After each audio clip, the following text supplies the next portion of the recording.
"I'll raise him alone," Rebecca Taylor said firmly, shutting down her mother's suggestion about reaching out to James for financial support. "I don't need anyone's help, especially not his." She adjusted 4-year-old Oliver on her hip as she stirred the pot of mac and cheese, his favorite dinner and, more importantly, the cheapest option that would stretch into tomorrow's lunch. Her mother sighed through the phone. "Sweetheart, there's no shame in accepting help. Being a single parent wasn't what you planned." Rebecca glanced around her cramped one-bedroom apartment in the outskirts of Boston. The furniture was second-hand, the walls needed painting, and the ceiling in the bathroom had a worrying water stain that the landlord kept promising to fix. But it was theirs, a home she had made through sheer determination after James had walked out when she was 7 months pregnant, claiming he wasn't ready for fatherhood. "Plans change, Mum. Oliver and I are doing just fine on our own." It wasn't entirely true.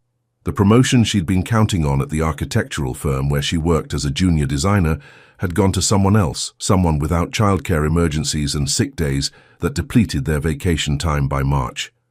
Her savings were dwindling, and last month she'd had to put Oliver's new shoes on a credit card already dangerously close to its limit. "The offer to move back home still stands," her mother reminded her. "Just until you get back on your feet. We're not moving back to Lakeside." Rebecca's tone made it clear the subject was closed. Returning to the small town where everyone knew her as the girl who got pregnant and got abandoned wasn't an option. "I've got to go. Oliver needs his bath."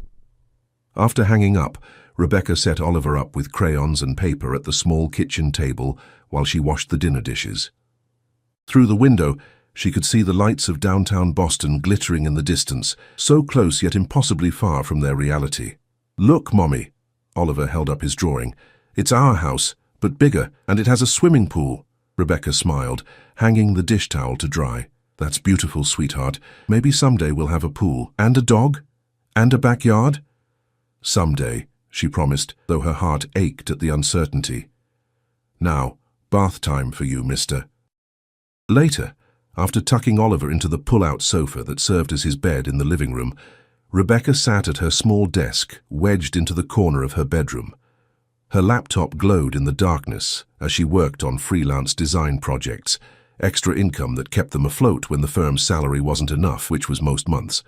An email notification pinged, drawing her attention from the kitchen remodel she was drafting. The subject line made her heart skip. "Ashworth Towers Project. Design Team Opportunity." Ethan Ashworth was a name that made even seasoned architects nervous. The billionaire CEO of Ashworth Developments was known for his exacting standards, visionary projects, and the career-making potential of being associated with his work. His latest project, Ashworth Towers, was set to transform Boston's skyline, a revolutionary mixed-use development that emphasized sustainability and community spaces. Rebecca opened the email, her tiredness forgotten. "Ms. Taylor, your portfolio was brought to my attention by Marcus Winters. Your concept drawings for the Brighton Community Center showed remarkable insight into creating spaces that serve multiple generations. Ashworth Tower's residential component requires similar sensitivity. I would like to discuss the possibility of you joining our design team. Please come to my office tomorrow at 9 a.m. Ethan Ashworth. She stared at the screen in disbelief. Marcus Winters was her firm's principal architect, the same man who had passed her over for promotion last month. Why would he recommend her to Ethan Ashworth, and how could she possibly make a 9 a.m. meeting when Oliver's preschool didn't open until 8:30? And it was across town from Ashworth's downtown offices. Despite the logistical impossibility, she couldn't ignore this opportunity. Working on Ashworth Towers could transform her career, and more importantly, Oliver's future. After a moment's hesitation, she replied, accepting the meeting and promising to bring her portfolio. She would figure out the childcare somehow. Maybe her neighbor, Mrs. Chen, could watch Oliver for an hour before preschool. The older woman had helped in emergencies before, though Rebecca hated imposing. The next morning was a carefully orchestrated chaos. Oliver spilled juice on his shirt, requiring a complete outfit change. The shower ran cold after 3 minutes. The toaster burned the last 2 slices of bread.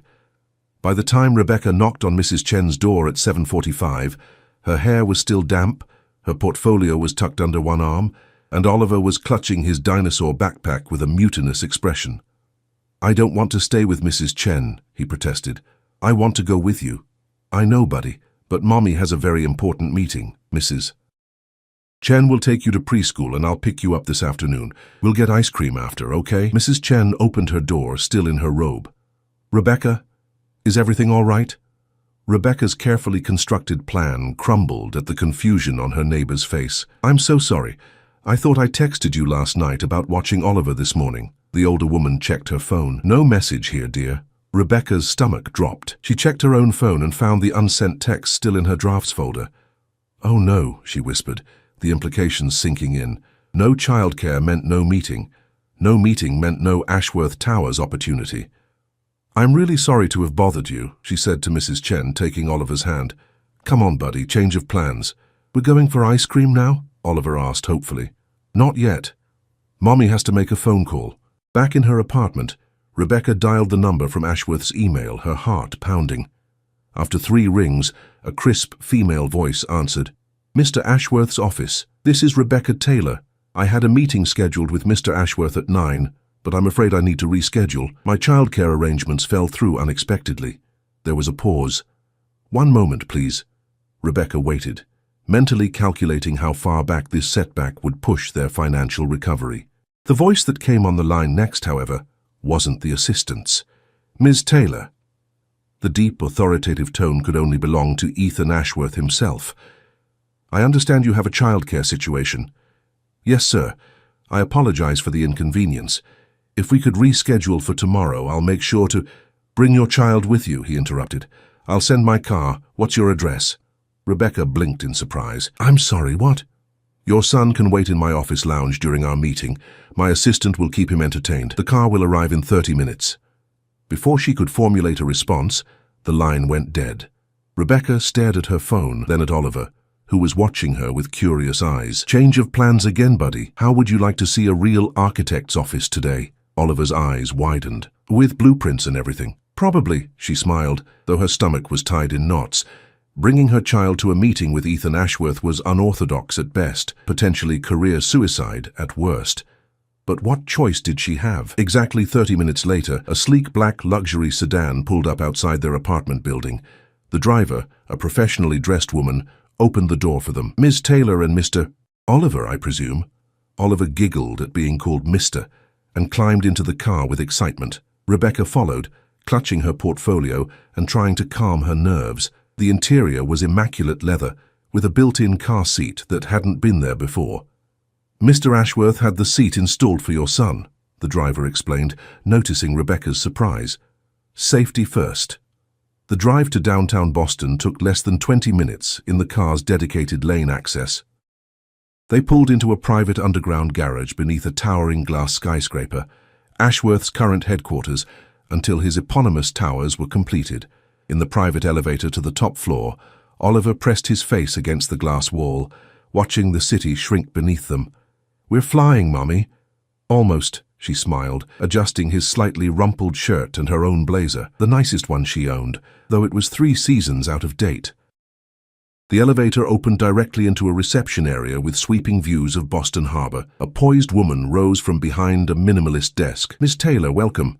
I'm Vanessa, Mr. Ashworth's executive assistant. She smiled at Oliver.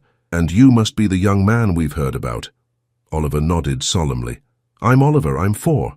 Very impressive, Vanessa replied with equal seriousness. Would you like to see our model room while your mother meets with Mr. Ashworth? We have miniature buildings and city layouts. Oliver looked to Rebecca for permission, his excitement barely contained. She nodded, and he took Vanessa's offered hand. He'll be fine, Vanessa assured her. Mr. Ashworth is waiting for you through those doors.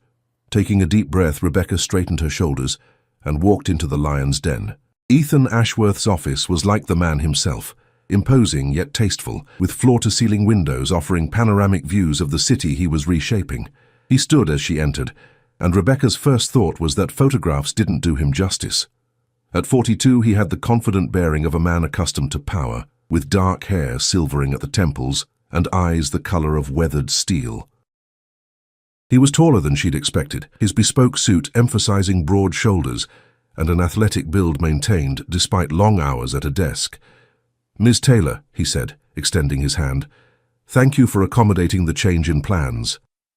His grip was firm, his gaze direct and assessing. Rebecca met it squarely, refusing to be intimidated. "Thank you for accommodating mine, Mr. Ashworth. It's not every CEO who would welcome a 4-year-old into their office." Something that might have been amusement flickered across his face. "I find that children often have the most honest reactions to architectural spaces. Perhaps we should consult your son on the playground areas of the towers." The joke, if it was one, caught her off guard. The notorious Ethan Ashworth was known for many things, but humor wasn't among them. "Oliver would suggest dinosaur slides and rocket ship swings," she replied, setting her portfolio on his desk. "Practical considerations," Ashworth nodded, gesturing for her to sit. "Now show me what you brought." For the next hour, Rebecca presented her designs, explaining her philosophy about creating spaces that served practical needs while still inspiring joy. Ashworth was an attentive listener, asking incisive questions that demonstrated his legendary attention to detail. As their discussion progressed, Rebecca found herself forgetting her nervousness, caught up in the pure pleasure of talking design with someone who understood her vision. "Your work shows promise," he said finally, closing her portfolio. "You have an intuitive grasp of how people actually use spaces, not just how they look in renderings." "Thank you," Rebecca said, trying not to sound too eager. "That's always been my focus, creating homes and workplaces that feel right to the people who use them. Which brings me to the Ashworth Towers residential component," he continued.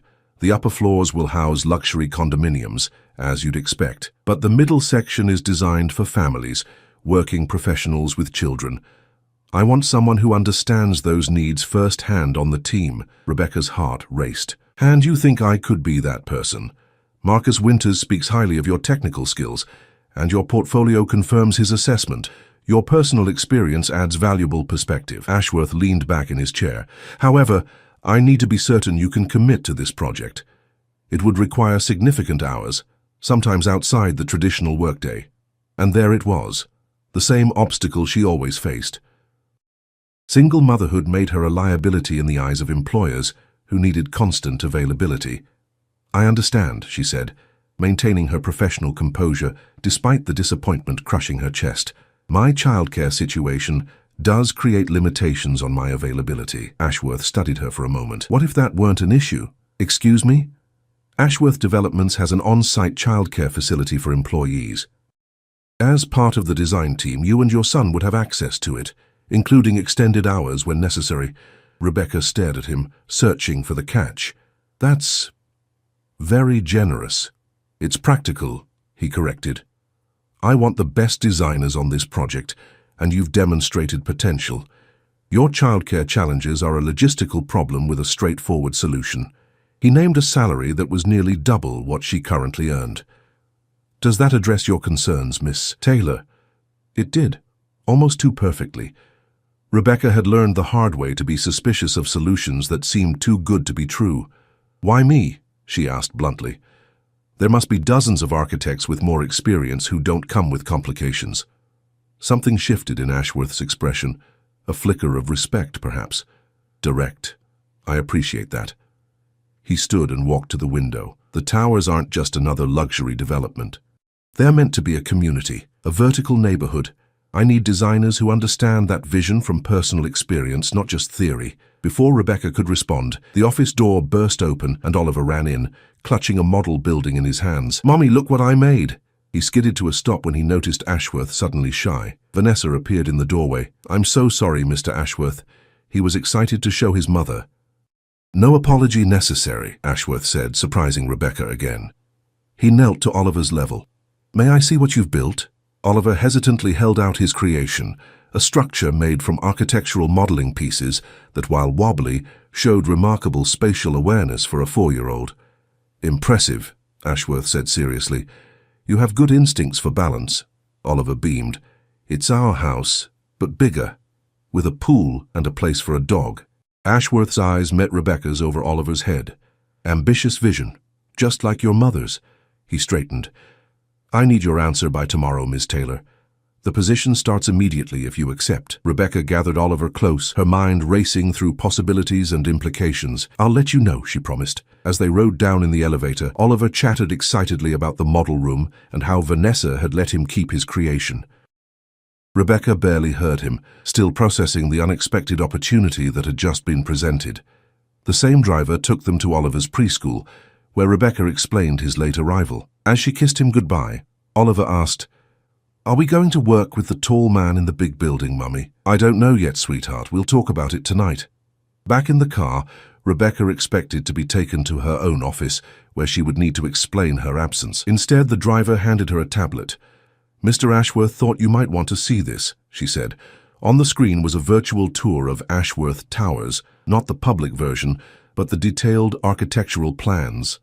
As Rebecca swiped through, she realized she was looking at the family-oriented middle section. The layouts were functional but cold, lacking the warmth and intuitive flow that made a space feel like home. Her designer's mind immediately began identifying problems, imagining solutions. Her fingers itched for a pencil to sketch improvements. These apartments could be so much more than just places to live.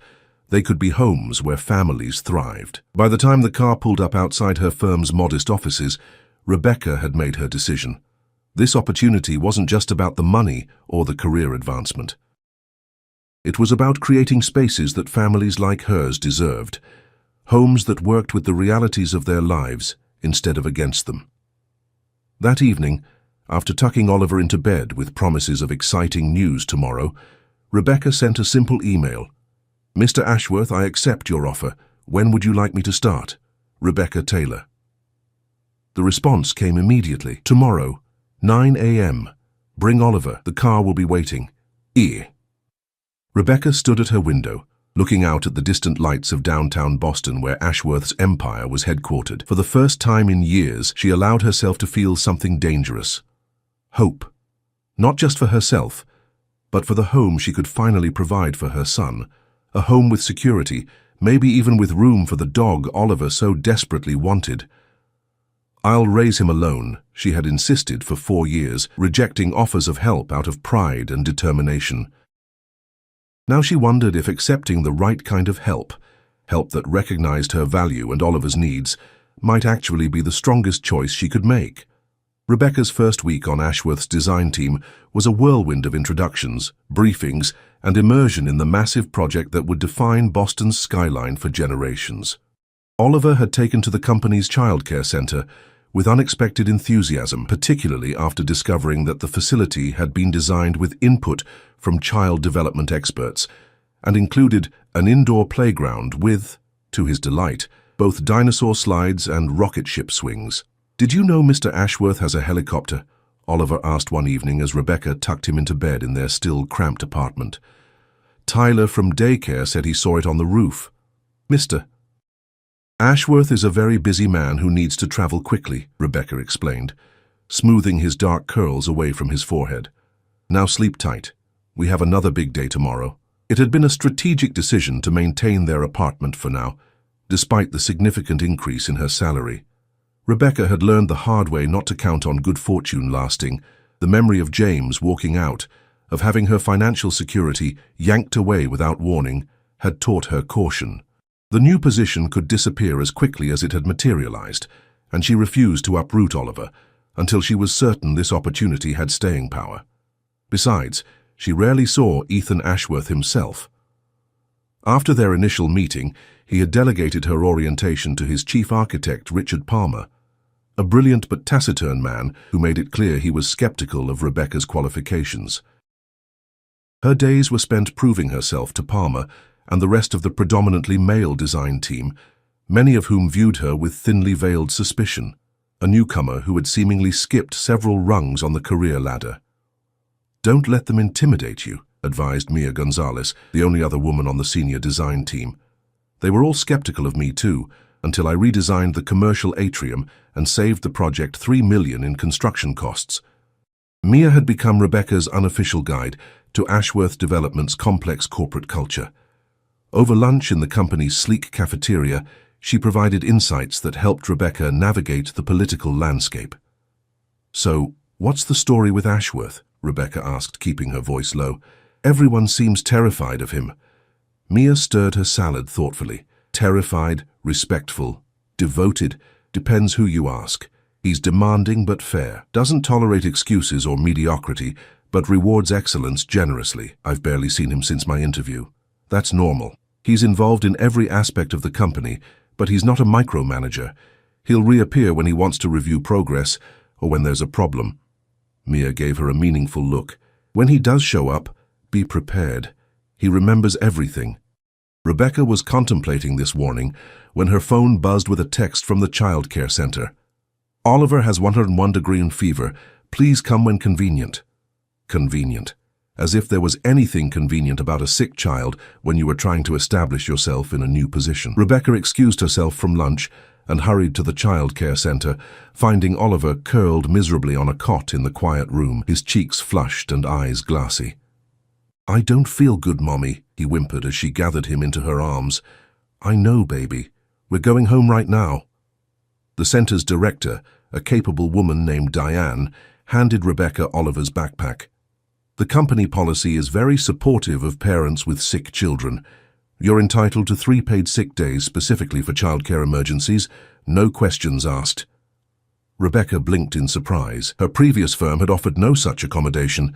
Every day she took for Oliver's illnesses had come out of her limited vacation time. "Thank you," she said, shifting Oliver's weight as he laid his hot little head on her shoulder. "Would you like me to call for a car to take you home?" Diane offered. "That's not necessary. I can manage the subway." Diane's expression suggested she thought otherwise, but she nodded. "Feel better soon, Oliver." The journey home was exactly as difficult as Rebecca had anticipated. Oliver grew increasingly feverish and irritable on the crowded subway, drawing disapproving looks from commuters when he began crying. By the time they reached their apartment, his fever had spiked to 102.5 degrees, and Rebecca was battling both worry for her son and anxiety about the work she was leaving unfinished. After settling Oliver with medication and cool compresses, she sent an email to Palmer explaining her absence and promising to work remotely once Oliver was sleeping. The response was terse. "Family emergencies happen. Handle it and be back when you can." Not exactly compassionate, but not the reprimand she had feared either. Rebecca spent the night alternating between tending to Oliver's fever and working on her laptop, determined not to fall behind. By morning, exhaustion had settled into her bones like concrete, but Oliver's fever had broken, leaving him weak but improving. She called the childcare center to inform them Oliver would be home recovering, then dialed Palmer's direct line to provide an update on her projects. "Taylor," Palmer answered abruptly. "How's the situation?" "Improving. Oliver's fever broke overnight. I've completed the revisions to the third-floor layouts and sent them to your inbox. I'll continue working from home today and should be back in the office tomorrow." There was a pause. "Actually, Ashworth wants to see the family unit mock-ups today, in person." Rebecca's stomach dropped. "Today? I thought the review was scheduled for next week." "Schedule changed. He has investors flying in this afternoon who are particularly interested in the family-friendly aspect of the project." She closed her eyes, visualizing the mock-ups spread across her desk at the office, physical models that couldn't be presented remotely. "I see. I'll try to find someone to watch Oliver and come in for a few hours. The meeting's at 2. Don't be late." Palmer hung up without waiting for confirmation. Rebecca leaned against the kitchen counter, fighting down panic. Mrs. Chen was visiting her daughter in New York. Her mother was hours away in Lakeside. The handful of other parents she knew from Oliver's preschool all worked during the day. She had no one to call. "Mommy?" Oliver's small voice came from the doorway. He stood there in his dinosaur pajamas, pale but no longer feverish. "Can I have some juice?" "Of course, sweetheart." She poured him a small glass of apple juice, her mind racing through increasingly desperate options. "How are you feeling?" "Better. Can we watch a movie?" A movie. At least that would keep him occupied while she figured out what to do. Rebecca set him up on the sofa with his favorite animated film, then retreated to the kitchen to make the call she was dreading. "Mr. Palmer, it's Rebecca Taylor again. I've been unable to secure childcare for my son who's recovering from fever. Would it be possible to reschedule the presentation or perhaps have someone else present my designs?" Palmer's exasperation was palpable even through the phone. "Taylor, these investors specifically asked about the family units after seeing your preliminary designs. Ashworth wants you to present. Bring your kid if you have to, but be there." The call ended, and Rebecca stood frozen, phone still in hand. Bring Oliver to a high-level investor meeting. It was professional suicide, yet the alternative, missing the presentation entirely, would likely end her position at Ashworth Developments before it had truly begun. At precisely 1:15 p.m., Rebecca walked through the imposing entrance of Ashworth Tower, one hand clutching her portfolio, the other holding Oliver's. She had dressed him in his nicest clothes, khaki pants and a button-down shirt that he normally reserved for special occasions, and packed a bag with quiet activities, snacks, his favorite stuffed dinosaur, and medication in case his fever returned. "Remember what we talked about," she said quietly, as they rode the elevator to the executive floor. "This is a very important meeting for Mommy. You need to be super quiet and play with your special quiet toys." Oliver nodded solemnly. "Because we're seeing the tall man again?" "Mr. Ashworth." "Yes, and some other important people too." The elevator doors opened and Rebecca straightened her shoulders, stepping forward with as much confidence as she could muster. Vanessa looked up from her desk, surprise registering briefly before her professional mask slipped back into place. "Ms. Taylor." "And young Mr. Oliver, the meeting is being held in the main conference room. Mr. Palmer is already there with the team." Rebecca nodded, mentally preparing herself for Palmer's reaction to Oliver's presence. "Thank you, Vanessa." "One moment," Vanessa said, pressing a button on her desk. "Mr. Ashworth wanted to be notified when you arrived." Before Rebecca could process this information, the door to Ashworth's private office opened, and the man himself emerged. Today he wore a charcoal suit that emphasized his commanding presence, his expression unreadable as his gaze moved from Rebecca to Oliver. "Ms. Taylor, I understood you had a childcare situation." Rebecca swallowed hard. "Yes, sir. My son is recovering from fever, and I was unable to find alternative care. Mr. Palmer indicated that my presence was required for the investor meeting, so I brought him along." Resourceful. Ashworth's tone gave no indication whether he approved or disapproved of her solution. He crouched down to Oliver's level, much as he had during their first meeting. "Hello again, Oliver. I hear you weren't feeling well." Oliver, normally shy with strangers, nodded. "I had a fever, but Mommy made it better. Now I have to be super quiet because Mommy has an important meeting." "Very important," Ashworth agreed. "But I think we can find you a more comfortable place to wait than a conference room full of adults." He straightened and turned to Vanessa. "Please take Oliver to my private lounge, set up the entertainment system with age-appropriate content, and have the kitchen send up some light refreshments suitable for a recovering child." Vanessa nodded, rising immediately. "Of course, Mr. Ashworth." Rebecca found her voice. "That's very kind.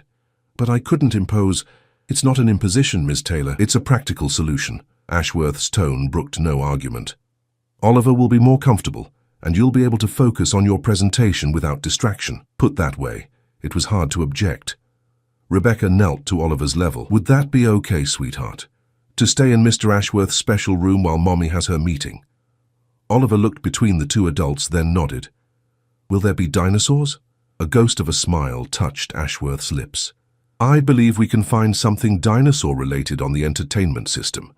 With that settled, Vanessa led Oliver away, the little boy looking back over his shoulder once before disappearing around a corner. Rebecca watched him go, a mixture of relief and anxiety churning in her stomach.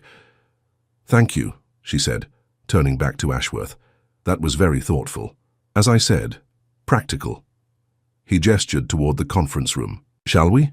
The investors are eager to hear about the family-focused aspects of the towers." The meeting went better than Rebecca could have hoped. The investors, a group of international developers looking to partner with Ashworth on future projects, were particularly impressed with her innovative designs for the family units. Even Palmer seemed grudgingly pleased with their reaction. "The integration of flexible spaces that can transform as family needs change is exactly what distinguishes Ashworth Towers from conventional luxury developments," Rebecca explained, pointing to her models. "These aren't just apartments, they're homes designed to grow with their residents." One of the investors, a woman from Singapore, nodded approvingly. "You speak from experience, I think." "I do," Rebecca acknowledged. "As a single parent, I'm intimately familiar with the challenges of making spaces work efficiently for both adults and children." The woman smiled. "Authenticity. That's what will sell these units.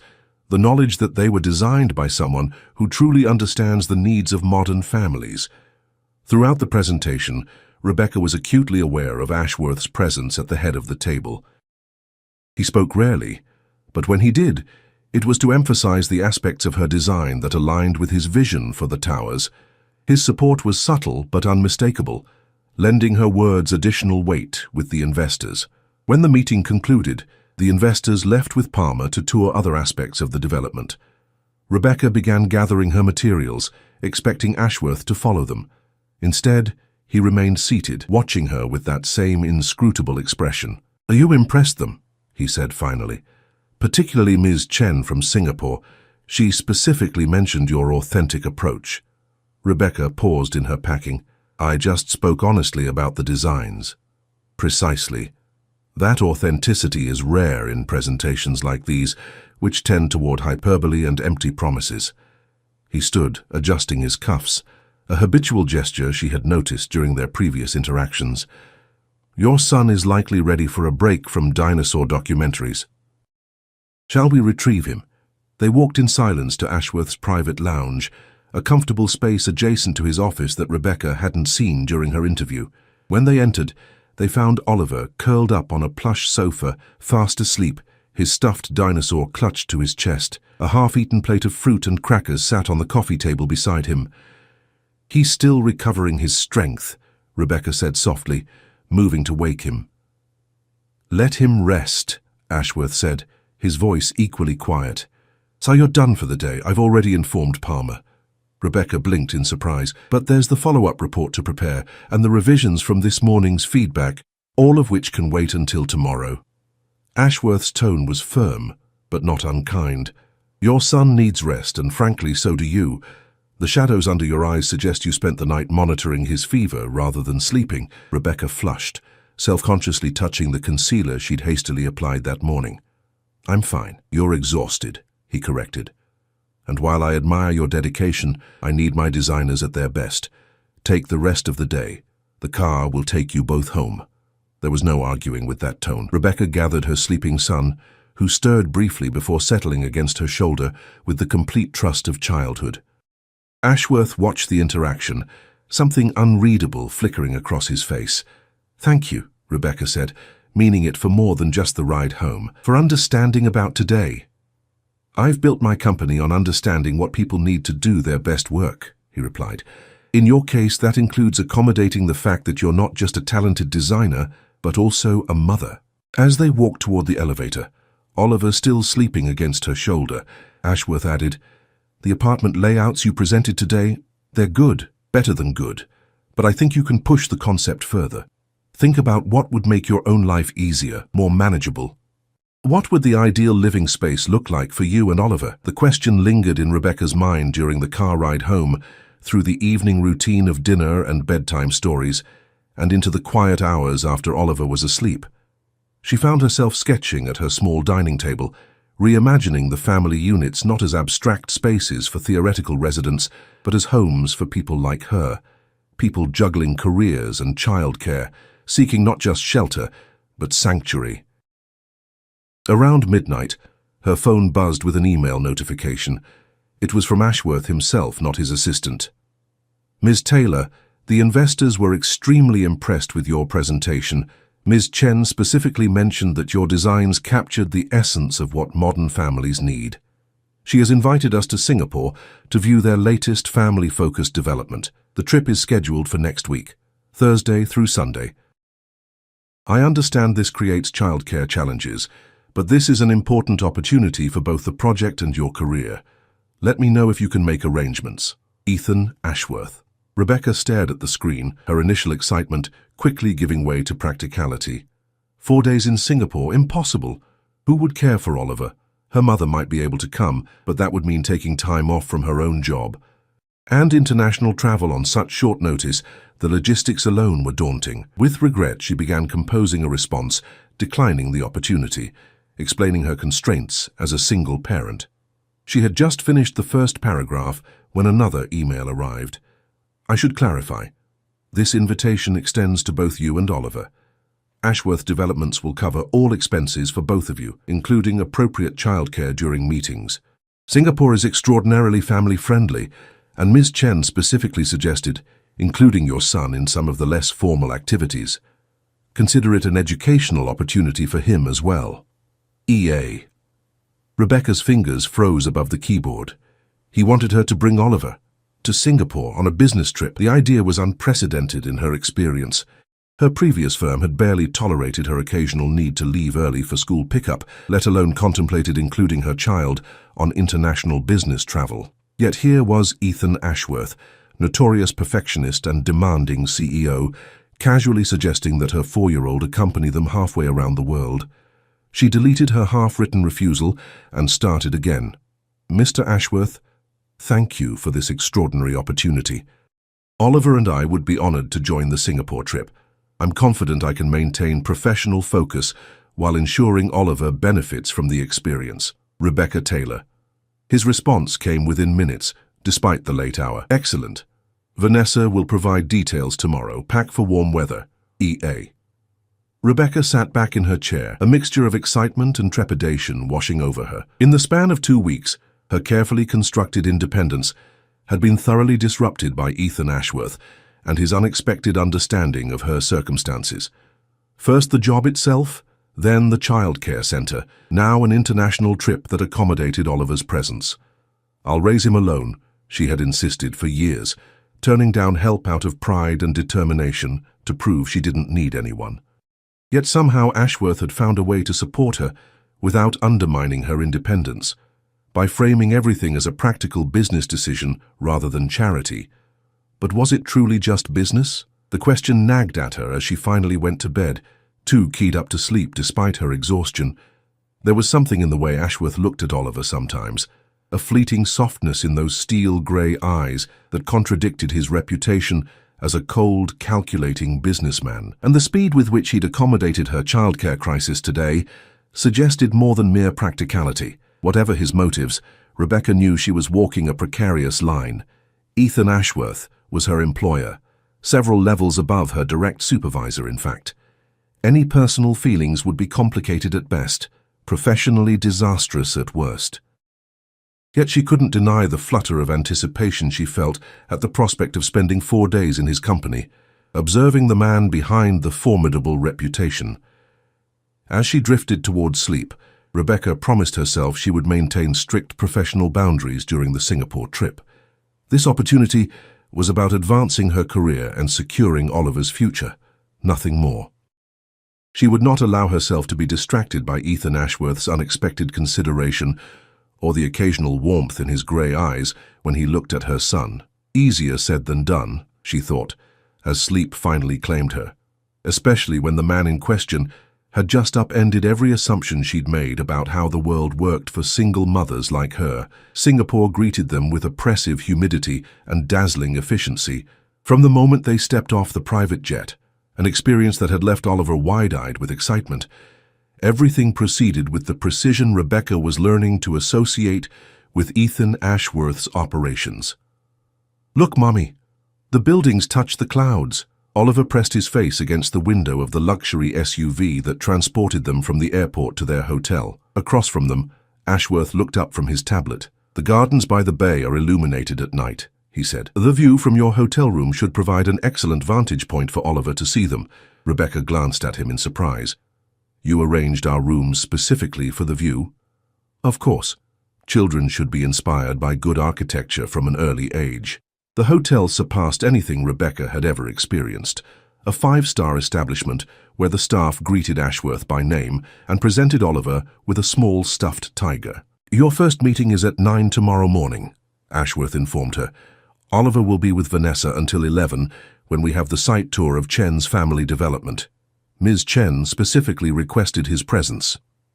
Once settled in their rooms, Rebecca helped Oliver change into pajamas despite his protests that he wasn't tired. The 13-hour flight had disrupted his schedule completely. "But I want to see the light-up trees," he insisted, pointing to the gardens by the bay visible from their window. "We'll see them up close tomorrow," Rebecca promised.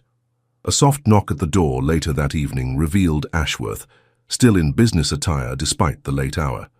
He handed her detailed profiles of each person they would be meeting. "Ms. Chen is particularly interested in your perspective as both a designer and a single parent," he explained.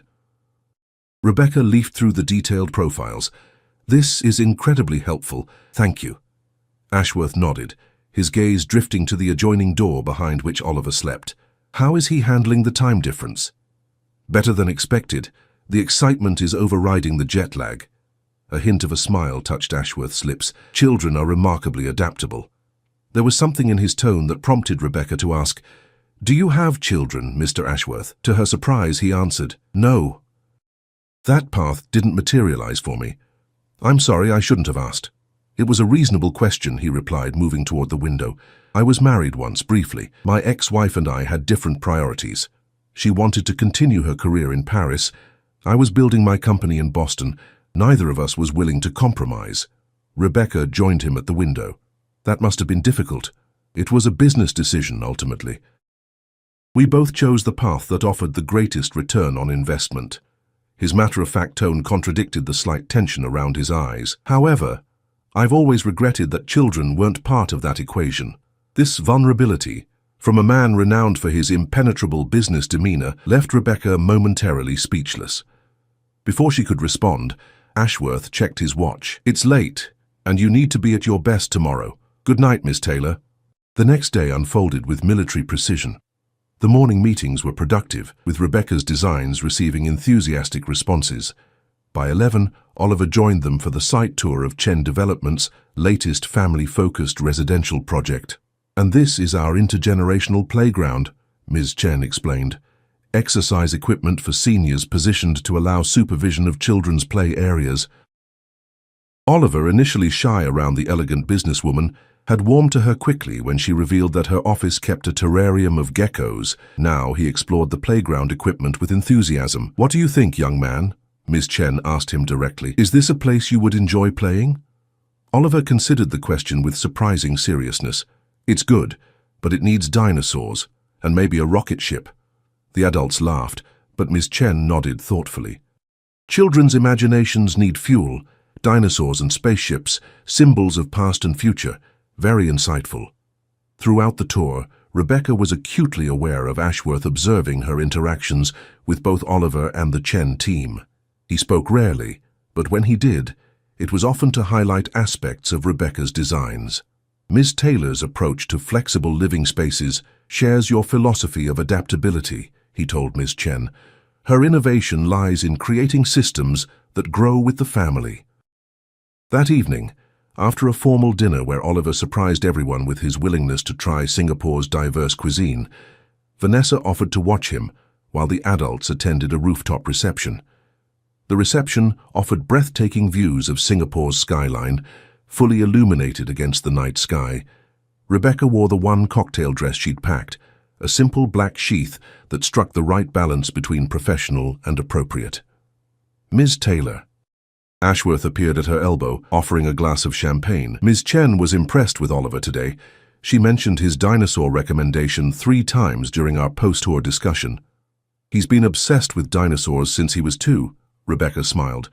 "She's interested in collaborating on future projects, specifically having you consult on their next family development in Boston." Rebecca nearly choked on her champagne. "Me? But I've only been with Ashworth Developments for 2 weeks. 2 weeks in which you've demonstrated exactly the perspective she values." Miss Chen herself approached, elegant in traditional Chinese formal wear. "Ah, Miss Taylor. I was just telling Ethan how impressed I am with your work. And your son. Such a bright, curious boy." Later in the evening, Ms. Chen took Rebecca's hands in her own. "I hope you will consider my offer to consult on our Boston project. It would be a separate arrangement from your work with Ashworth Developments." "That's very generous," Rebecca said. "I'd be honored to discuss it further." After Ms. Chen departed, Rebecca found herself alone with Ashworth again, overlooking the spectacular cityscape. "She seems to have taken a particular interest in you," Ashworth observed. "It's unexpected," Rebecca admitted. "I'm not sure I understand why." Ashworth was quiet for a moment. "Catherine Chen and I have known each other for 15 years. She was my mentor when I was first expanding internationally. I didn't realize you had that history." "Few people do. She was also a close friend of my ex-wife's family, which made our divorce complicated." He paused. "She expressed concern about my work-life balance after the divorce, or rather, the complete absence of life in that equation. Before Rebecca could untangle the implications, Ashworth's phone chimed. He checked it, his expression shifting to concern. "It's Vanessa. Oliver is asking for you." He woke up disoriented in the unfamiliar room. Rebecca's maternal instincts immediately overrode all other considerations. "I should go to him." "Of course. I'll walk you back." When they reached her room, Vanessa opened the door with evident relief. Oliver sat in the middle of the king-sized bed, clutching his stuffed dinosaur, his eyes red from crying. "Mommy, I woke up and you weren't here." Rebecca gathered him close. "I'm here now, sweetheart. Everything's okay." Over Oliver's head, she mouthed a thank you to Vanessa, who nodded and quietly left. To her surprise, Ashworth remained in the doorway, watching the reunion. "Is there anything you need?" he asked, his voice gentler than usual. Rebecca shook her head. "We'll be fine. Thank you for bringing me back." Ashworth nodded, his gaze lingering on Oliver. Children need consistency, especially in unfamiliar environments. Perhaps tomorrow's schedule should be adjusted. That's thoughtful, but unnecessary. Nevertheless, I'll have Vanessa reschedule the morning meetings to start later. His tone made it clear this wasn't a suggestion. "Good night, Ms. Taylor, Oliver." The remainder of the trip passed in a blur of productive meetings and cultural experiences, carefully selected to engage Oliver. By the time they boarded the private jet for the return journey, Rebecca had secured a consulting contract with Chen Developments and received effusive praise from all parties. Once Oliver was absorbed in his tablet game, Ashworth moved to sit across from them. The trip exceeded expectations. Ms. Chen has already confirmed the joint venture.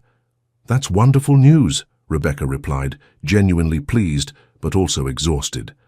Ashworth studied her face. "You're tired. You should rest during the flight. I thought I might work on some revisions to the family unit designs. The work will wait," he said firmly. "Rest now. That's an order." Rebecca raised an eyebrow. "Yes, sir," she replied with a hint of irony. As the flight progressed, Oliver fell asleep with his head on Rebecca's lap. She stroked his hair absently, her own eyes growing heavy. "He trusts you completely," Ashworth observed quietly. "That's rare and precious." Rebecca looked down at her sleeping son. "It's terrifying sometimes, being the person someone depends on so absolutely. You carry it well. I don't have a choice." "Everyone has choices," Ashworth said, his gaze intent. "You chose to raise him alone, to maintain your independence, to build your career despite the obstacles. Those were brave choices." The directness of his assessment left Rebecca momentarily speechless. Before she could respond, Ashworth continued. "When we return to Boston, I'd like to discuss some adjustments to your position at Ashworth Developments." Rebecca's heart sank. "What kind of adjustments?" "A promotion. Head of residential design for the family units, reporting directly to me rather than Palmer. It would mean a significant salary increase and more flexibility in your schedule." "Why?" she asked. "Why promote me after only 2 weeks? Is this about my design skills, or is it about Oliver?" A long silence followed. "An interesting question," he said finally. "Would it matter? If the opportunities I've provided were motivated by personal interest rather than purely professional assessment?" "Of course it would matter," Rebecca replied. "I need to know that my career advancement is based on merit, not whatever this is." "Your design work is exceptional," Ashworth said. "Your promotion is based entirely on merit. As for my interest in your family situation, that is separate, personal, and has no bearing on your professional advancement." "Then what is it?" Rebecca pressed. "Why does the famously work-focused Ethan Ashworth suddenly care about accommodating a 4-year-old's schedule?" With uncharacteristic hesitation, he said, "Because seeing you with Oliver has reminded me of what I sacrificed for my company, the family I might have had if I'd made different choices." The raw honesty of this admission hung in the air between them. "He's not a project," Rebecca said protectively, "and neither am I. We're not an opportunity for you to correct your past choices." "I know that," Ashworth replied softly. "But meeting you both has made me question the choices I'm making now and the ones I might make in the future." 3 days after returning from Singapore, Rebecca sat in her newly assigned office at Ashworth Developments, staring at property listings on her computer screen. Her promotion had come with a substantial salary increase, enough to finally move from their cramped apartment to something that might accommodate Oliver's persistent requests for space and a dog, yet she hesitated to commit to any of the options before her. Knock knock, Mia said, appearing in the doorway. How's the residential design czar today? Rebecca smiled at her friend's teasing. News of her promotion had spread quickly, generating a mixture of congratulations and barely concealed resentment from certain colleagues, Palmer among them. Overwhelmed, Rebecca admitted. Everything's happening so fast. That's the Ashworth way. When he decides something, it happens immediately. Mia dropped into a chair across from Rebecca's desk. Speaking of which, the office gossip mill is working overtime about your trip to Singapore. Stop, Rebecca groaned. It wasn't like that at all. No? Mia raised a skeptical eyebrow. Because Vanessa mentioned that Ashworth personally rescheduled high-level meetings because your son was homesick, the man who once fired someone for suggesting a deadline extension. Rebecca sighed, closing the property listings on her screen. It's complicated. Just be careful, Mia advised. Office relationships are tricky under the best circumstances. When one person controls the entire company. After Mia left, Rebecca turned her attention to the designs for Ashworth Tower's family units. She had managed to avoid being alone with Ashworth since their return, using Oliver's readjustment as an excuse to leave promptly at 5 each day. At the childcare center that evening, Oliver ran to her excitedly. Mommy, I'm going to be an architect like you and Mr. Ashworth. Look what I built. He dragged her to a corner where he had constructed an elaborate structure from wooden blocks. A small paper sign announced, Oliver's Tower has pool and dog park. That's incredible, sweetheart, Rebecca said, genuinely impressed. Did you design it yourself? Mr. Ashworth helped a little, Oliver admitted. He showed me how to make the base stronger. Rebecca froze. Mr. Ashworth was here today? Diane, the center's director, approached with a warm smile. Mr. Ashworth has been personally involved with the center since its inception. It was his initiative, you know.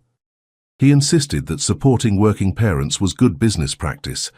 As they prepared to leave, Diane handed Rebecca an envelope with her name written in Ashworth's distinctive handwriting. Inside was a brief note inviting her to dinner the following evening to discuss the tower's project, with childcare arranged for Oliver at Ashworth's home. The following evening, Rebecca dressed with care, choosing a sapphire blue dress that was elegant without being overtly formal. Oliver, excited about visiting Mr. Ashworth's house, insisted on wearing his dinosaur bow tie. To her surprise, Ashworth himself arrived to drive them in a sleek Range Rover. He looked unusually casual in dark jeans and a grey cashmere sweater. Do you have a swimming pool at your house and a dog? Oliver asked immediately.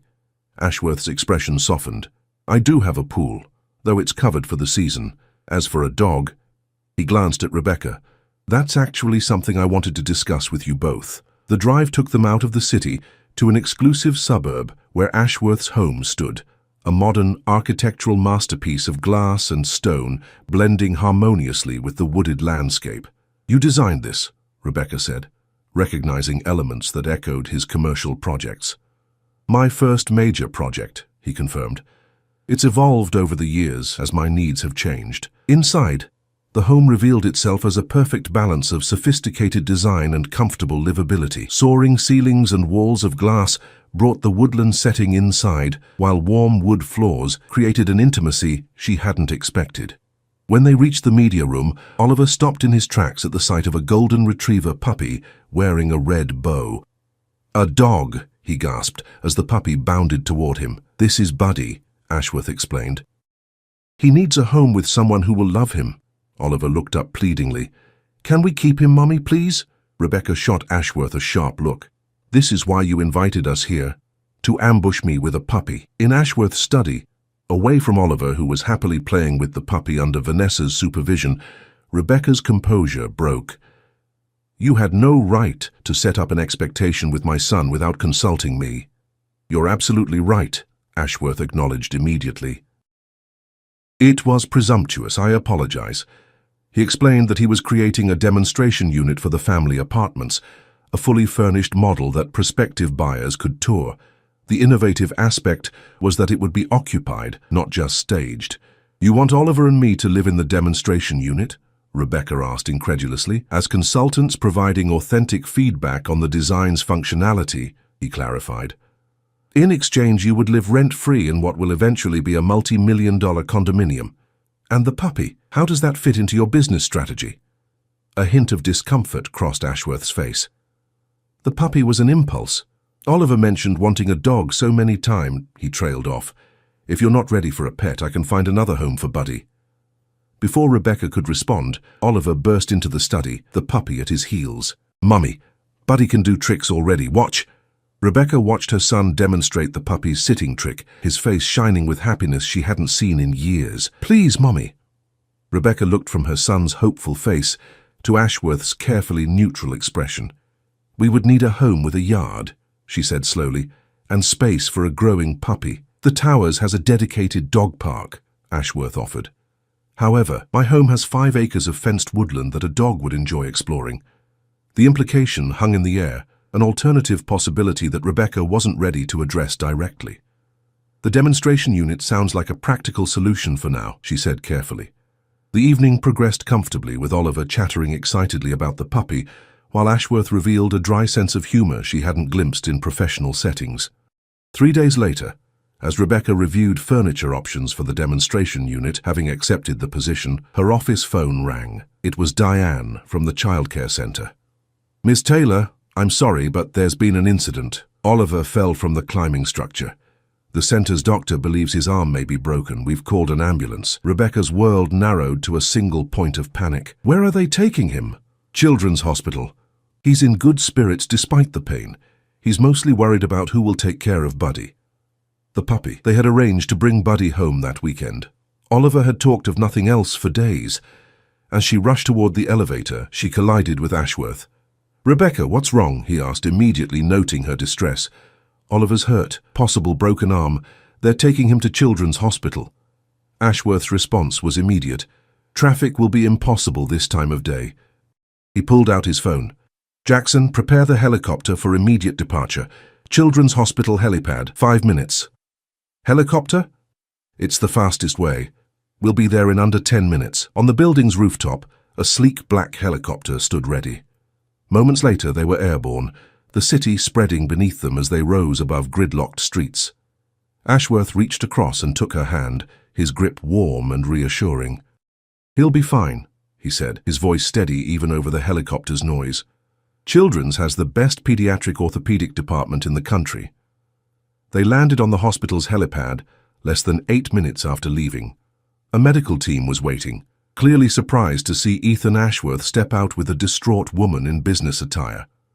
When they reached the examination area, Rebecca heard Oliver's voice, not crying, but earnestly explaining something.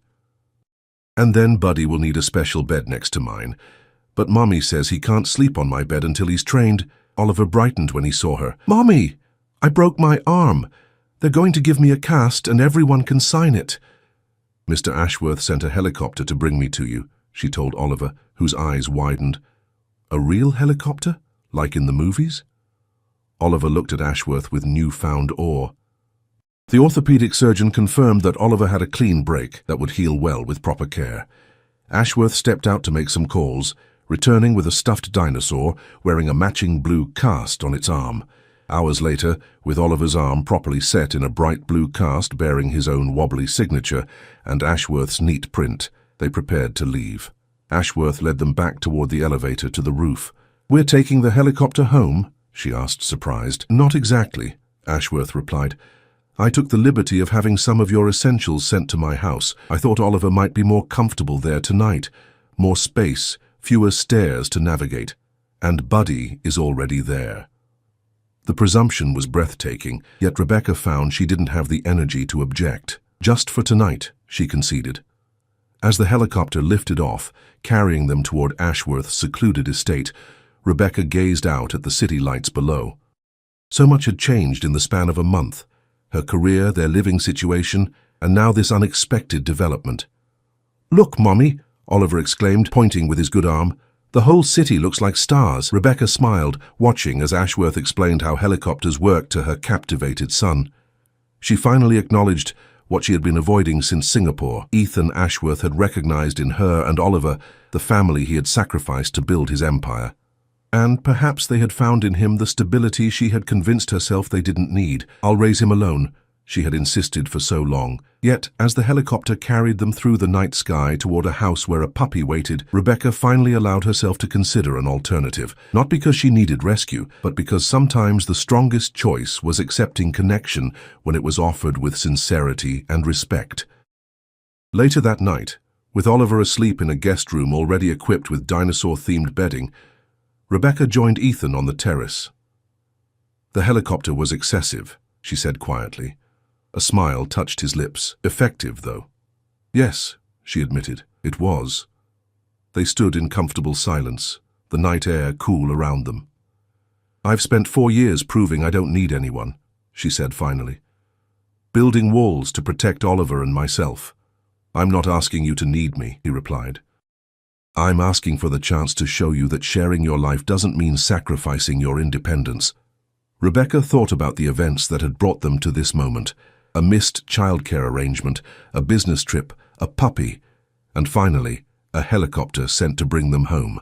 "One step at a time," she said, reaching for his hand, starting with a demonstration unit and a puppy. Ethan's fingers closed around hers, warm and certain. One step at a time. Inside the house, Oliver slept peacefully, his broken arm already becoming part of the story they would tell in years to come, about the day a single mother who had insisted on raising her son alone finally accepted not just help, but partnership, when the right man sent a helicopter to bring them home.